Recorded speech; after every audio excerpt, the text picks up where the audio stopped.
Alright, Soto viewers, Victor here, and I'm going to be giving my take on the Better Call Saul Season 2 finale. Here we are, at last, end of the season, and what a wonderful season it was. Now, there's going to be a lot of spoilers ahead, okay? Spoiler here, spoiler there, spoiler everywhere in this video. Now, I'm going to be dividing this in two sections. First, I'm going to be talking about Saul, and then I'm going to be talking about Mike. Just to better organize everything, I'm just going to be talking about the two separately, one at a time. So, let's start with Saul first. Let's start with Jimmy McGill. James McGill. Alright. So, I never would have thought that I would end up hating Chuck until the end of Season 1. And I started Season 2 hating Chuck, and a little over halfway in, I began to feel sorry for Chuck with a lot of the things that were happening leading up to the season finale. And then at the season finale itself, I went from feeling very sorry for Chuck and hating Jimmy to doing a complete 180 and hating Chuck again and loving Jimmy once more. Okay, so let's go into a little bit more detail here. So, pretty much Jimmy confessed to committing a felony, forging those documents in order to win that client back for his friend from his brother's company. And he recorded it, and I don't know what to think about that. Because I don't really think that he's gonna turn his brother over to the authorities. I think he's going to blackmail his brother into doing something for him. I think he's gonna use that tape recording to win the client back for his company and to blackmail Jimmy, maybe out of the law, out of the practice of law completely. I'm not sure. He's gonna do something with it though. It's gonna be extraordinarily groundbreaking, but we'll see in the coming seasons. And man, just how they've structured this season as a whole. All of the episodes leading up to the season. What with Jimmy forging those documents, his brother looking like an idiot in front of his client and his firm, to him having this episode in the printing company and hitting his head as he's falling. It's just so clever how they flip the script on Jimmy and make him look like the bad guy here. I mean, it was very smart of them to basically, because they were essentially steering the viewers, the audience's emotions in the way that they wanted them to.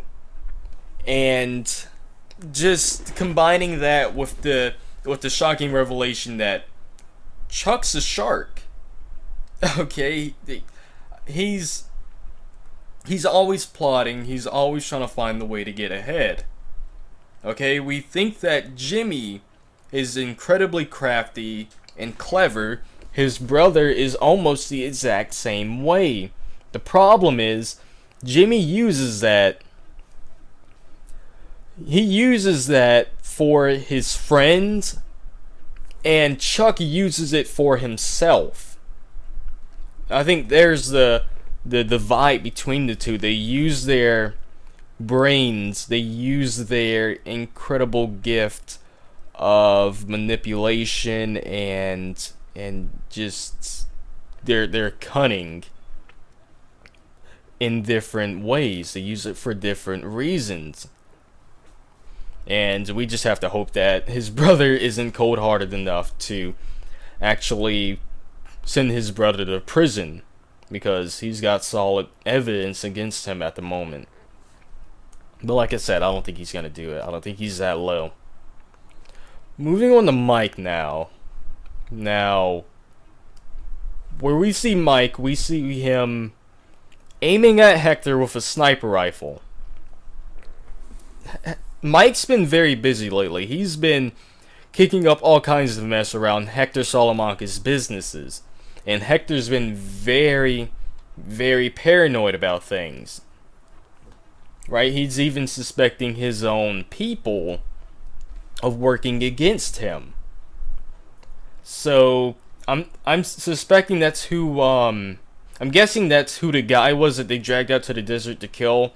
A guy who works for who works for Hector, but Hector suspects him of working against them, so they killed him. I'll just guess that. So Mike's aiming at Hector with a sniper rifle, and he's about to shoot him, but the guy who plays as Voss in Far Cry 3 gets in the way. I'm sorry, I don't remember the guy's name in the show, so I'll just call him Voss from Far Cry 3. In case you were wondering who that was, if you look familiar to you, yeah, that was him.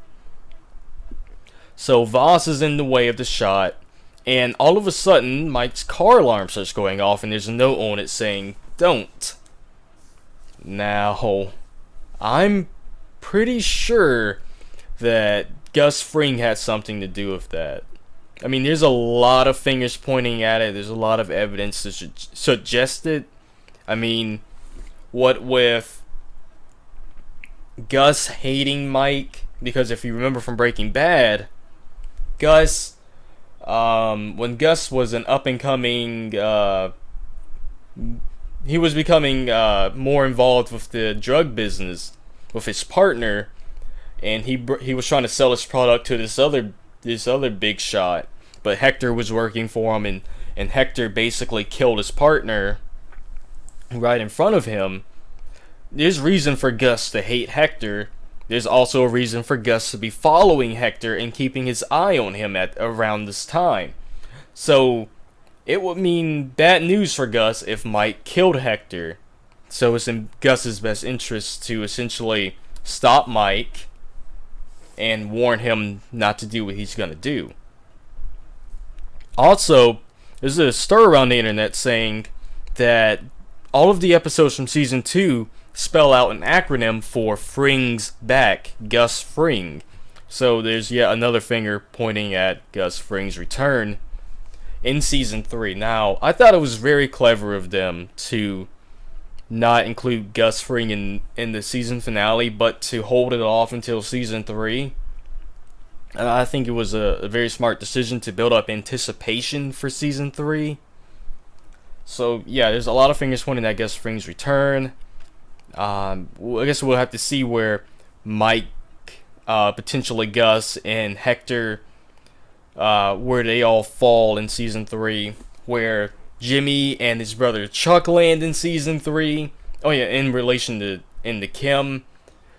Somebody's gonna take a lot of heat here. I mean, there's just too much ammunition in the gun, and it's right in Chuck's lap. So we'll see what he does with it. You guys take care. Those are my impressions. I'll see you guys later.